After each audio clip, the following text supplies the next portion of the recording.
Dernière consigne avant de prendre la route pour un city tour, le premier du genre à Libreville, depuis le lancement de la 2e édition de la caravane touristique du Gabon.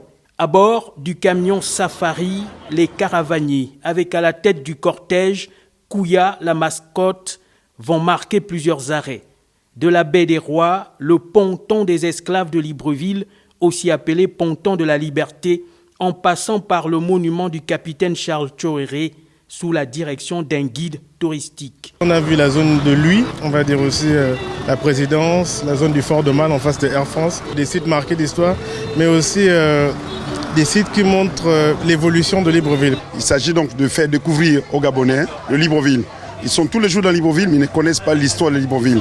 Quels sont les points historiques de Libreville? La caravane va serpenter par la suite certains grands carrefours de Libreville sous l'admiration des populations, accueillant avec enthousiasme Kouya, la mascotte. J'ai adoré parce qu'en fait, on a vu en même temps l'histoire du Gabon et aussi toute la partie économique, les mouvements de l'immobilier, l'évolution de l'immobilier par quartier et qui va a priori encore continuer. Et ça, je ne le connaissais pas du tout. De retour sur le site de départ, les caravaniers se lancent dans la dégustation des mets locaux.